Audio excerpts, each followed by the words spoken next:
Bonjour à tous et à toutes, nous sommes le 26 décembre. Nous sommes donc le lendemain de Noël. Comment ça a été Noël pour vous? Comment vous sentez-vous aujourd'hui au lendemain de Noël? C'est de ça dont nous allons parler dans cet enregistrement. Hier, il y a eu trois enregistrements qui nous ont fait avancer pas après pas dans certains thèmes en lien avec Noël.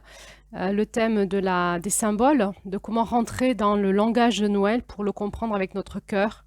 Le thème des symboles chrétiens qui parlent à tous et à toutes, même les personnes qui ne sont pas chrétiennes. Évidemment, puisque c'est symbolique, ça peut parler à tout le monde. C'est un message spirituel qui essaye de se propager dans l'humanité, au-delà de la religion. Et puis, nous avions vu aussi pourquoi finalement cette journée de Noël, avec ses paradoxes, était difficile finalement à tenir dans notre réalité, puisqu'elle nous confronte à des espaces de limites qui ne peuvent pas accueillir cette paix, cette joie, cette douceur, cette allégresse que propose ce passage de Noël. Aujourd'hui, alors si vous n'avez pas entendu ces enregistrements, je vous invite vivement à les écouter d'abord avant d'écouter cette quatrième enregistrement. Pourquoi? Parce que nous allons aller un peu plus loin dans la compréhension, dans les profondeurs de ce passage qui est Noël. Noël, c'est une porte initiatique qui se propose à nous chaque année. C'est une porte multidimensionnelle, elle est à la fois personnelle, familiale, elle est à la fois en lien avec l'humanité et en lien avec le cosmos, c'est-à-dire l'évolution de la Terre dans son plan divin dans le cosmos. Alors, c'est normal qu'elle soit difficile à passer, elle soit difficile à intégrer et que chaque année, nous soyons confrontés à des zones d'espace qui râpent un petit peu et des fois beaucoup pour pouvoir évoluer dans cette porte. Alors, je me présente, je suis Claire-Lise Lahut, je suis psychothérapeute, mais aussi guérisseuse christique, et je fais aussi de l'enseignement chamanique. Je propose aux femmes toute une initiation, tout un parcours sur plusieurs mois autour du féminin sacré chamanique qui nous met en lien entre l'énergie de la femme et l'énergie de la vie sur Terre. Alors c'est avec cette casquette-là que je vous parle aujourd'hui, évidemment, puisque ça m'inspire énormément dans ma vie personnelle, dans ma vie professionnelle, dans ma vie spirituelle, et c'est de ça dont j'ai envie de vous parler. Le lendemain de Noël, dans l'enseignement chamanique, on va utiliser un outil qui s'appelle la roue chamanique, qui est comme une boussole pour nous permettre de nous repérer intérieurement. Donc les sociétés, les peuples qui utilisent donc la culture chamanique, je vais parler plus de culture que de religion, puisqu'il y a tout un paradigme dans le chamanisme qui n'est pas en fait religieux, qui est vraiment relié aux éléments de la nature, de la vie et de la relation entre les humains, entre les humains, la nature, les humains et leur propre vie, et les humains et la relation avec le cosmos. Alors, dans les cultures chamaniques, on utilise, pour parler en fait de cette évolution de la vie, on utilise le symbole d'une roue chamanique, qui est finalement plutôt comme une toupie, c'est-à-dire qu'elle a 7 directions. Elle a la direction qui nous relie vers le haut, c'est-à-dire vers le ciel, vers la spiritualité, une dimension qui nous relie vers le bas, c'est-à-dire vers la Terre, vers notre incarnation, vers notre principe de la réalité sur Terre en tant que terrien, qu'être humain. Et puis, il y a toute donc comme cette boussole qui se déploie en horizontalité sur les 4 directions, la direction de l'Est, la direction du Sud, la direction de l'Ouest et la direction du Nord. Chaque direction va nous parler de toute une qualité des étapes énergétiques qui nous parlent de parties de nous en fait en évolution. Et je vous parle de cette roue chamanique parce que Noël, en fait Noël et décembre se placent sur cette roue, sur la porte du Nord, en plein Nord, voilà, de la roue, en lien toujours avec le haut et le bas, c'est-à-dire notre façon d'être en lien sur la terre, en lien avec le ciel, mais aussi dans les énergies du nord de notre roue de l'année. Décembre, c'est finalement le mois qui se place en plein nord, qui est entouré de novembre et de janvier. Novembre nous amenant à décembre et décembre nous amenant à janvier. Et ensuite l'Est, c'est-à-dire le renouveau, le printemps, hein, va se placer en mars. Alors, nous sommes donc sur l'aiguille plein nord. C'est quoi cette porte du nord dans le chamanisme?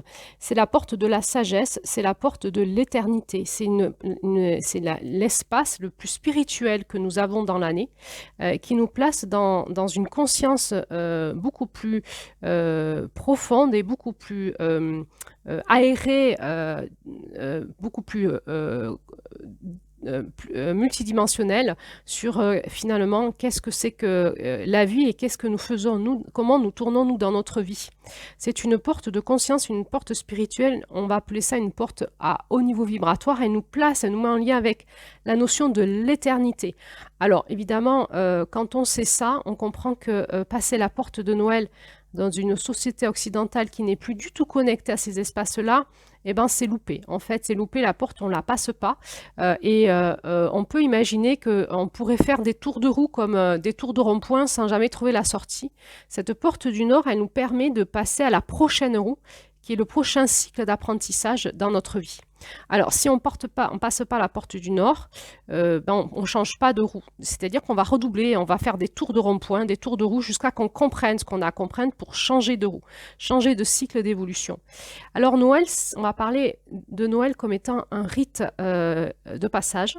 Un rite de passage, c'est-à-dire quelque chose que l'on va vivre chacun, personnellement et en collectif, qui va nous faire prendre conscience de quelque chose et changer de route, c'est-à-dire changer de façon de faire, changer de façon de vivre, changer de conscience, changer d'élan, changer de façon d'être en relation. Donc Noël, c'est vraiment à la fois une étape, comme une borne d'arrivée, avant d'arriver à ce 31 janvier, une bande d'arrivée de la fin de cette année, et comme un espace de bilan, on l'a vu, un bilan en soi et avec les autres et aussi en famille, de pouvoir déposer notre gratitude sur tout ce que nous avons pu cultiver cette année ensemble, et aussi pouvoir, dans un bilan intérieur, sentir ce qui va et ce qui ne va pas et comment nous souhaitons réimpacter le nouveau cycle d'une nouvelle énergie, et c'est ce qui donnera, si nous en avons la conscience, les vœux du 31 décembre. Alors, nous sommes donc dans cet après-Noël, qui nous amène vers ce 31 décembre et vers ces vœux pour ce changement. Alors, j'ai une bonne et une mauvaise nouvelle pour vous. La question de cet audio, c'est finalement, est-ce que Noël ne serait pas une porte de guérison, et cette porte de guérison serait la porte de notre cœur. Alors, peut-être que si vous écoutez cet audio, vous êtes vraiment intéressé par ce sujet-là, et tant mieux parce que c'est de ça dont on va parler. Mais la mauvaise nouvelle que je vais vous dire tout de suite, c'est que ce n'est pas magique. Je ne vais pas vous donner des solutions dans cet audio où vous allez appliquer une recette et ça va être magique. Tout d'un coup, vous allez guérir à ces énergies de Noël qui sont peut-être plus ou moins souffrantes ou confrontantes pour vous. Non, ce n'est pas magique, mais la bonne nouvelle, c'est que vous avez toutes les clés en main, pour amorcer ce changement. Vous n'avez pas besoin que votre famille ou quelqu'un, ou votre conjoint, ou votre compagne, ou vos enfants changent. C'est vous, le changement, il va être à l'intérieur de vous, il va être dans un changement de regard en lien avec un changement de l'énergie de votre cœur, qui va impacter un changement dans votre vie, mais aussi un changement dans les systèmes dans lesquels vous évoluez, et entre autres dans votre couple, en lien avec vos enfants, en lien avec vos ancêtres, en lien aussi avec votre famille et en lien avec votre place dans le monde, votre place dans l'humanité. Et finalement, si vous rentrez dans cette porte du Nord, cette porte de décembre, en lien avec votre espace dans l'éternité, votre place dans l'éternité, c'est-à-dire votre place en lien avec le divin, et quelle place vous avez dans le cosmos finalement. Alors peut-être que vous avez vécu Noël seul ou en famille, peut-être que vous allez remettre ça autour du 31 janvier dans la belle famille ou dans votre famille, ou si vous êtes en si vous êtes en famille recomposée avec vos enfants, que vous n'avez pas eu à Noël ou etc. Donc peut-être que finalement la porte de Noël va se représenter à vous d'une autre façon. Et c'est aussi pour ça que je vous invite à écouter cet audio attentivement pour que vous puissiez sentir dans vos espaces intérieurs où vous en êtes, qu'est-ce qui se joue, qu'est-ce qui se rejoue et qu'est-ce que vous voulez arrêter de vivre en vous, en fait. Il y a quelque chose qui nous appelle en décembre dans cette porte du Nord, qui est finalement une question. La réponse à une question, c'est mais quel est le lien entre le ciel et la terre? Et quel est le lien entre les humains? Les humains, leur lien entre le ciel et la terre et le lien qu'ils ont entre eux. C'est vraiment une question fondamentale qu'on va se reposer, qu'on va peut-être écouter encore en janvier, qui est un mois encore d'hiver où on est un petit peu en écoute intérieure dans nos profondeurs. Et à partir de février, on va sentir l'énergie du printemps nous appeler, on va sortir et en mars, on va incarner toute cette écoute intérieure dans notre vie et dans nos relations. Alors, ce questionnement de cette porte du Nord, de ce mois de décembre, de ce rite initiatique et Noël, qui est la fin de l'année, qui sont l'espace de célébration de cette borne d'arrivée, mais aussi de célébration familiale, de célébration des enfants, de la vie et de l'amour, qui est finalement une porte en nous qui s'appelle la porte de notre cœur. Dans l'espace de notre cœur, nous avons accès à toutes ces dimensions-là. Et c'est une porte qui est difficile à trouver pour plusieurs raisons, parce que déjà il y a comme un éveil spirituel qu'on doit avoir et qu'on n'a peut-être pas. Pourquoi on l'aurait pas? Pour plusieurs raisons, dont nos blessures, nos blessures affectives qui ferment la porte de notre cœur, nos blessures spirituelles, nos blessures de séparation, on se sent séparé des autres, séparé du divin, séparé de nos proches, séparé de l'amour, séparé de la vie peut-être. Et donc, pour pouvoir avoir accès à cette porte, il va falloir qu'on ralentisse, c'est-à-dire qu'on aille un petit peu écouter qu'est-ce qui se dit au fond de nous, au sein même de nos blessures.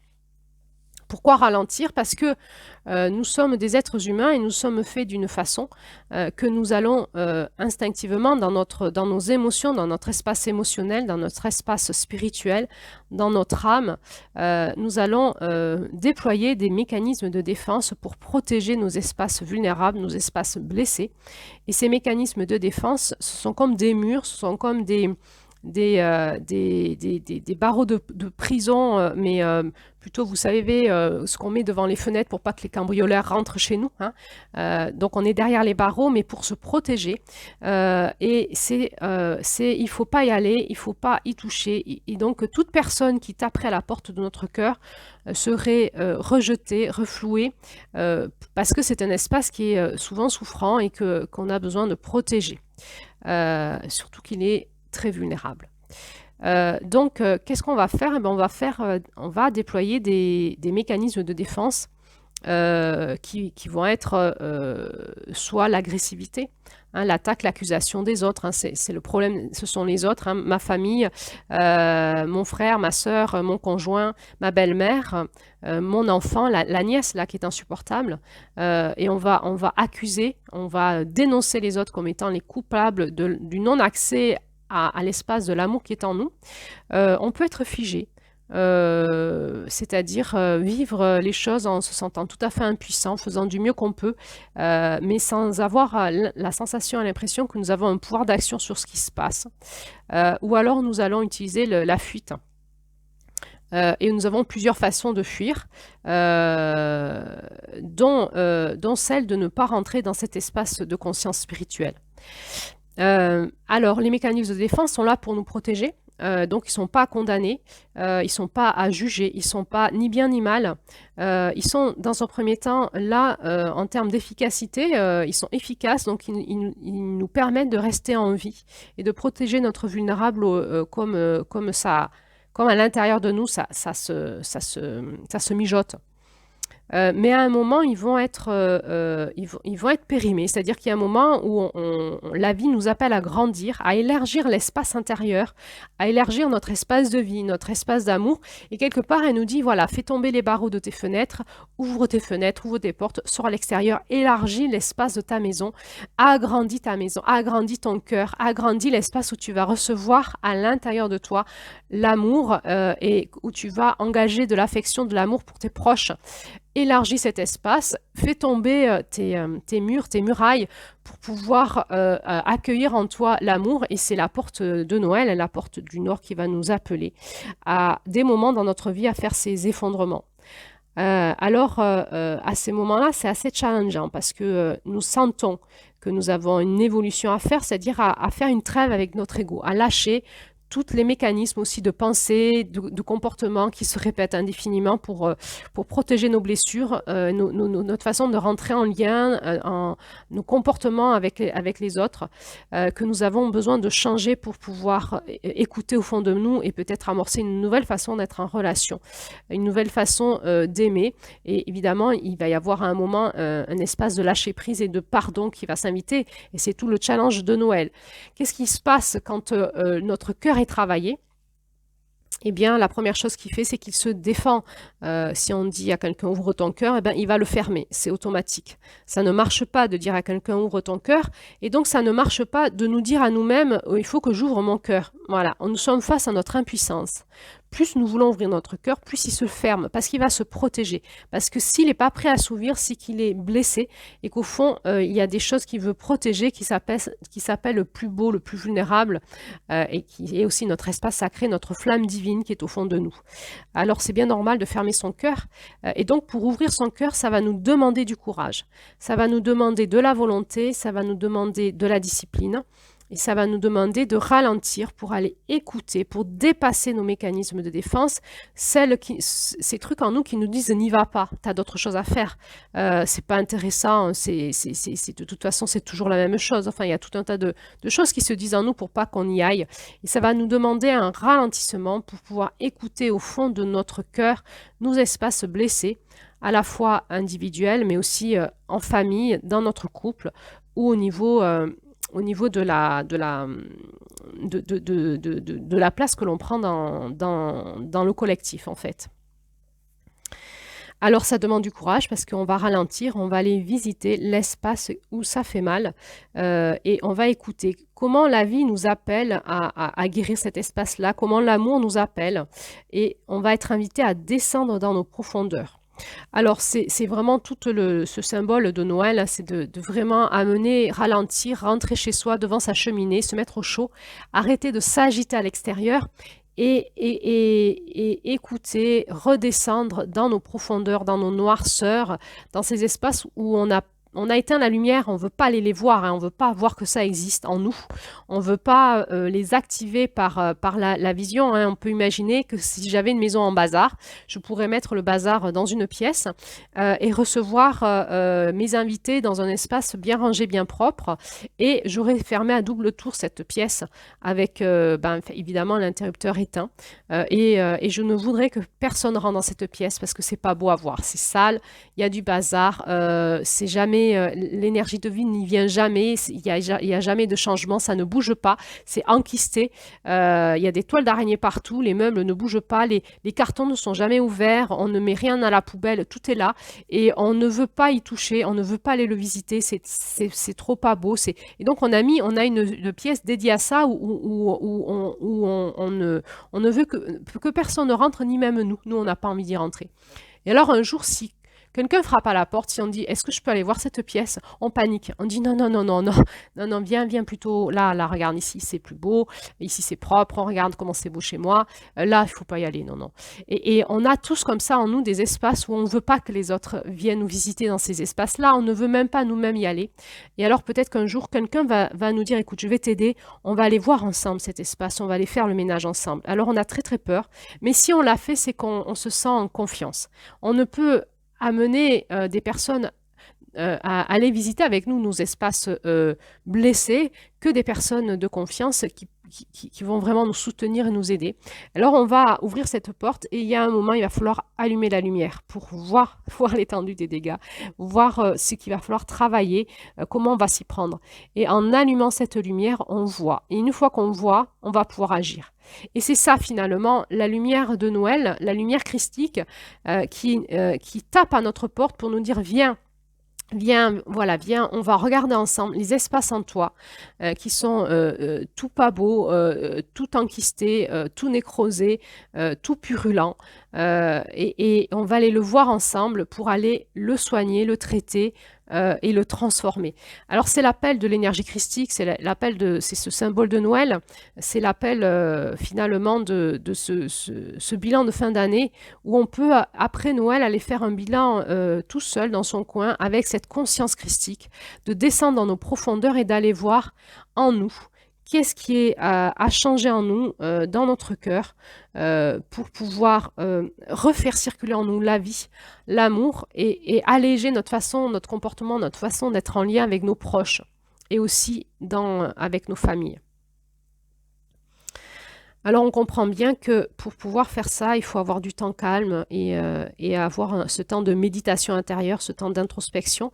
Et l'évitement et la fuite que notre société nous propose, c'est justement l'inverse. C'est souvent que dans ces énergies de fin d'année, nous sommes à fond. Nous sommes à fond pourquoi? Mais parce que justement, nous avons des injonctions de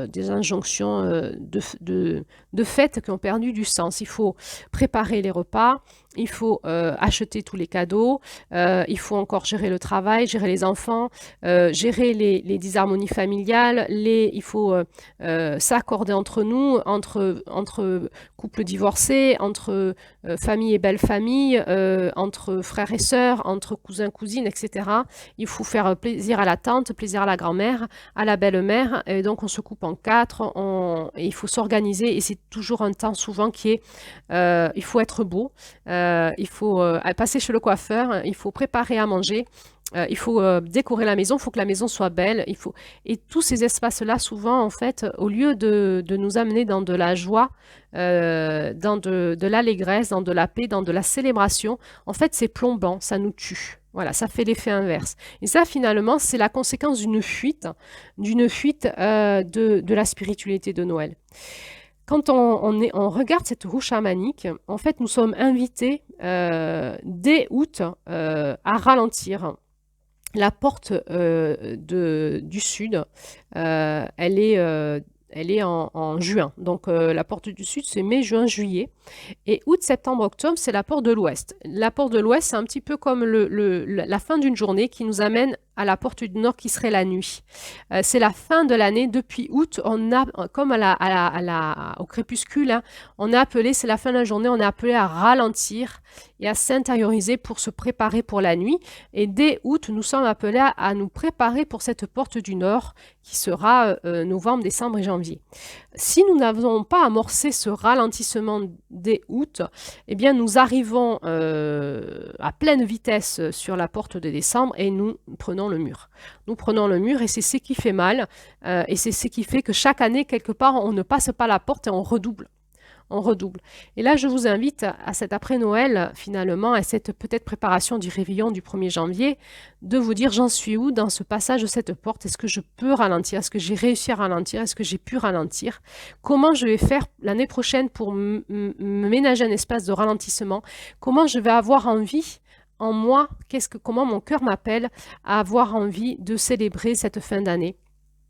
Parce que c'est un espace de célébration, c'est un espace de bénédiction, c'est un espace de remerciement, c'est un espace qui ouvre le cœur, qui amène à la joie, à la gratitude, qui amène dans la vie, dans l'amour. Comment je vais m'y préparer pour pouvoir me ralentir, pour pouvoir sentir ce que mon cœur appelle, de quoi j'ai besoin, comment je vais me positionner, qu'est-ce que je vais faire, comment je vais impacter, proposer au groupe familial, proposer à mon couple, proposer à mes enfants ou proposer à moi toute seule, comment je vais me proposer un passage de fin d'année qui va être un espace de descente dans mes profondeurs pour y amener cette lumière, continuer à nettoyer mon cœur, continuer à nettoyer ma conscience, continuer à faire de la place pour amener l'énergie de vie et d'amour dans cet espace-là pour que l'année prochaine, je puisse impacter impacter, porter les fruits de mon arbre de vie et impacter mon environnement et ma vie personnelle avec un cœur beaucoup plus élargi, beaucoup plus guéri. Et donc impacter une nouvelle action. Il y aura toute une année pour pouvoir y arriver et jusqu'à août. Et ensuite, à août, tout un ralentissement pour pouvoir mettre en place ces énergies de Noël dans notre vie. Alors, bien sûr, j'ai envie de dire antinomique avec notre société où en septembre, là, on accélère, c'est la rentrée des classes, on s'inscrit dans tout un tas d'activités pour nos enfants, nous, etc. Et donc, simplement, on peut constater que la façon dont on vit n'est pas favorable à cette guérison de notre cœur. Et il y a un questionnement qui est finalement posé à chacun de nous, mais aussi dans nos dynamiques familiales, et puis finalement dans notre dynamique sociétale, et puis dans notre façon d'être en tant qu'être humain, tous ensemble sur cette terre, toujours ce même questionnement. Jusqu'à quand on va continuer à vivre de façon à s'auto-tuer, quoi. C'est un suicide général qui amène finalement des blessures relationnelles, des blessures spirituelles.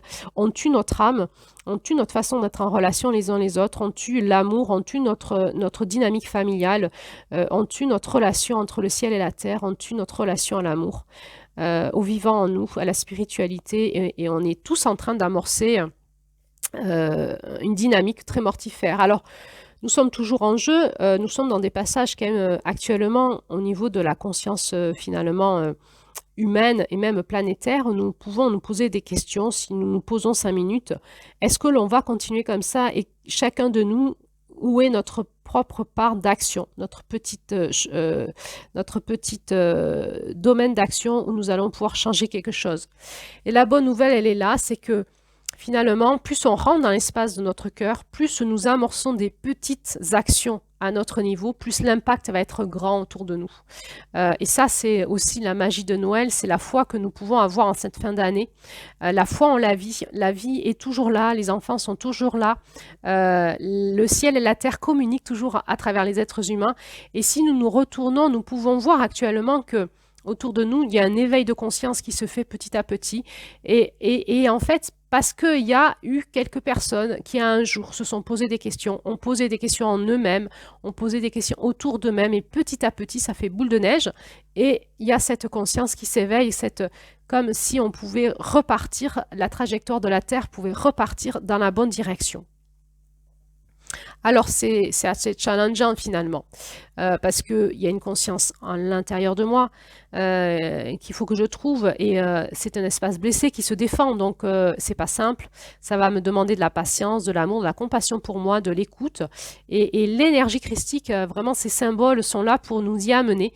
C'est par les symboles, par l'écoute, par le chant, par la danse, par les cadeaux, par tous ces langages de l'amour, hein. Il y a tout un tas de façons de manifester l'amour à travers nos corps, nos cœurs, nos consciences, nos paroles, que nous allons pouvoir explorer en nous et gagner en capacité de pouvoir diffuser l'amour en nous et autour de nous. Et c'est petit à petit que nous allons pouvoir commencer à amorcer un mouvement dans notre système familial. Le système familial, il n'est pas de notre sort propre. C'est toute une dynamique dans son entièreté qui est beaucoup plus longue à bouger que notre simple dynamique intérieure à nous, dans notre être individuel. Mais cette dynamique familiale, elle va à un moment s'amorcer. Il faut du temps, il faut de la foi, de l'espérance, il faut de la patience, il faut de la persévérance. Mais à un moment, cette dynamique familiale, elle va s'amorcer. Pourquoi? Parce qu'il y a quelque chose qui est assez étrange dans le langage des cœurs, dans le lien entre les cœurs, c'est que nos cœurs, en fait, sont des espaces électromagnétiques qui vibrent très fort. Et ils impactent notre énergie cellulaire, notre cœur, mais aussi notre ADN. Et il y a quelque chose qui est extraordinaire dans la conscience de la famille, c'est que nous sommes tous reliés à une unité qui est l'unité de notre ADN. Nous avons tous des gènes communs. Et l'expression de ces gènes, c'est à nous de les exprimer avec notre individualité. Donc, dans le système génétique, nous avons à la fois un espace qui ne peut pas bouger, qui est l'espace transmis par nos ancêtres, les gènes l'inné, on appelle ça le côté inné de l'ADN des gènes. Et on a l'acquis. L'acquis, c'est comment nous allons, avec notre propre personnalité, notre propre qualité intérieure, notre propre âme, notre propre esprit, pouvoir réinformer l'expression de ces gènes. Et en faisant ça, il y a toute une dynamique familiale qui bouge parce que par le système génétique, il y a des choses qui se mettent en route. Alors, peut-être que là, ce que je vous raconte, ça paraît complètement aberrant.